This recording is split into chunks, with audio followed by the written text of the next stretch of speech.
പുതിയൊരു വീഡിയോയിലേക്ക് എല്ലാ കൂട്ടുകാർക്കും വീണ്ടും സ്വാഗതം. പുട്ടുകുറ്റില്ലെങ്കിൽ നമുക്ക് ഈസി ആയിട്ട് പുട്ടുണ്ടാക്കി എടുക്കാം കേട്ടോ. ചില സമയത്ത് നമ്മൾ പുട്ടിന് മാവൊക്കെ കുഴച്ച് പുട്ടുണ്ടാക്കാൻ നോക്കുന്ന സമയത്ത് പുട്ടുകുറ്റിയിൽ ചില്ലൊക്കെ കാണാതെ പോകുന്ന അവസരങ്ങളൊക്കെ ഉണ്ടാവുമല്ലോ. അങ്ങനെയുള്ള അവസരങ്ങളിലും പുട്ടുകുറ്റി ഇല്ലാത്തവർക്കും ഒക്കെ ഈ ഒരു വീഡിയോ ഉപകരിക്കും. പിന്നെ ഇങ്ങനെ ചെയ്തെടുക്കുന്ന സമയത്ത് ഒറ്റ ട്രിപ്പിൽ തന്നെ നമുക്ക് വീട്ടിലുള്ള എല്ലാവർക്കും പുട്ടും തയ്യാറായി കിട്ടും.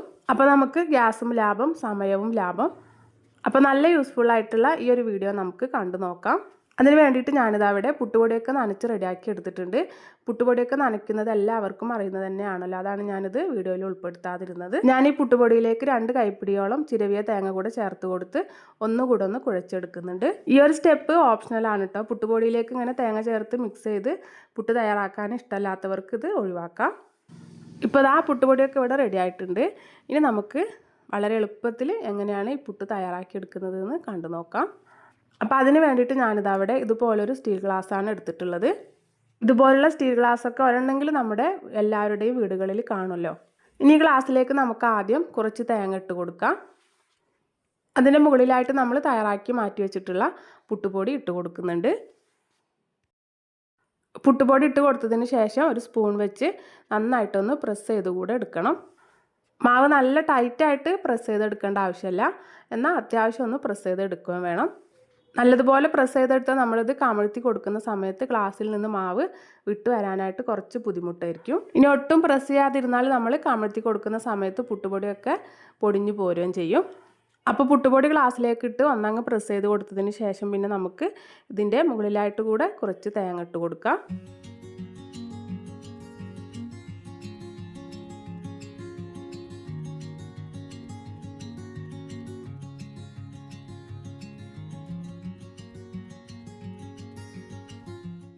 ഇതിപ്പോൾ ആ മുകളിൽ തേങ്ങ ഇട്ട് കൊടുത്തതിന് ശേഷവും ഒന്നുകൂടെ ഒന്ന് പ്രസ് ചെയ്തെടുത്തിട്ടുണ്ട്. ഇനി ഇതാ ഞാനിവിടെ ഇഡ്ഡലി തട്ട് എടുത്ത് വെച്ചിട്ടുണ്ട്. അതിൻ്റെ ഓരോ കുഴിയിലേക്കും നമുക്കിതിങ്ങനെ കമഴ്ത്തി വെച്ച് കൊടുക്കാം. അതിന് ശേഷം മുകളിൽ ഒന്നങ്ങ് തട്ടി കൊടുത്താൽ മതി. ഗ്ലാസ്സിൽ നിന്ന് മാവ് നല്ല ഈസി ആയിട്ട് തന്നെ വിട്ടുപോരും.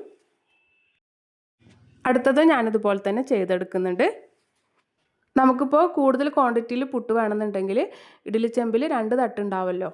അപ്പോൾ ആ ഒരു തട്ടിലും കൂടെ നമുക്ക് ഇതുപോലെ തന്നെ ഒരേ സമയത്ത് ചെയ്തെടുത്ത് ഒറ്റ ട്രിപ്പിൽ തന്നെ നമുക്ക് ആവി കയറ്റി എടുക്കാവുന്നതാണ്.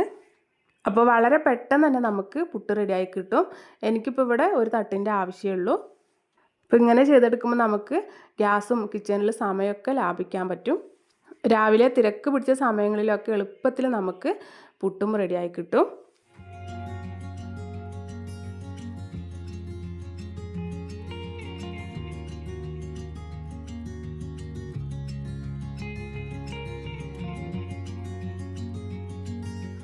അങ്ങനത്തെ എല്ലാ കുഴിയിലേക്കും ഞാനിതുപോലെ തന്നെ ഗ്ലാസ്സിൽ മാവ് നിറച്ച് റെഡിയാക്കി വെച്ച് കൊടുത്തിട്ടുണ്ട്. ഇനി ഇത് നമുക്ക് ആവി കയറ്റിയെടുക്കാം. ഇഡ്ഡലി ചെമ്പിൽ വെള്ളം തിളപ്പിക്കാൻ വേണ്ടി വെച്ച് കൊടുത്തിട്ടുണ്ടായിരുന്നു. അതിലേക്ക് ഈ തട്ട് വെച്ച് കൊടുക്കാം. ഒരു 5 മിനിറ്റ് മാത്രം ആവി കയറ്റിയെടുത്താൽ മതി കേട്ടോ. ഒരുപാട് സമയം ആവി കയറ്റി കഴിഞ്ഞാൽ പുട്ട് ഹാർഡായി പോവും. അപ്പോൾ ഒരു 5 മിനിറ്റ് കൊണ്ടൊക്കെ തന്നെ നമുക്ക് നല്ല സോഫ്റ്റ് പുട്ട് ഇവിടെ റെഡിയായി കിട്ടും. അപ്പോൾ ഇത്രയേ ഉള്ളൂ കേട്ടോ. പുട്ടുകുറ്റി ഇല്ലാതെ തന്നെ വളരെ കുറഞ്ഞ സമയം കൊണ്ട് നമുക്ക് നല്ല സോഫ്റ്റ് പുട്ട് റെഡിയായി കിട്ടിയിട്ടുണ്ട്. പുട്ടുകുറ്റി ഇല്ലാത്തവർക്കും ഇനിയിപ്പോൾ പുട്ടുകുറ്റിയിൽ ചില്ലൊക്കെ കാണാതെ പോകുന്ന ആ ഒരു അവസരത്തിലും നല്ല ഉപകാരപ്പെടും കേട്ടോ ഈ ഒരു ടിപ്പ്. ഒന്ന് ചൂടാറിയതിന് ശേഷം നമുക്ക് കൈകൊണ്ട് ഇതുപോലെ തട്ടിൽ നിന്നും എടുത്ത് മാറ്റാവുന്നതാണ്. അപ്പോൾ ഇന്നത്തെ വീഡിയോ എല്ലാവർക്കും ഇഷ്ടപ്പെട്ടു, ഉപകാരപ്പെട്ടു എന്ന് കരുതുന്നു. ഉപകാരപ്പെട്ടു എന്ന് തോന്നിക്കഴിഞ്ഞാൽ വീഡിയോക്ക് ഒരു ലൈക്ക് അടിക്കാൻ മറക്കരുത്. എൻ്റെ ചാനൽ പുതിയതായിട്ട് കാണുന്ന കൂട്ടുകാരൊന്ന് സബ്സ്ക്രൈബ് ചെയ്ത് സപ്പോർട്ട് ചെയ്യാനും മറക്കരുത്. അടുത്ത നല്ലൊരു വീഡിയോയുമായിട്ട് നമുക്ക് വീണ്ടും കാണാം.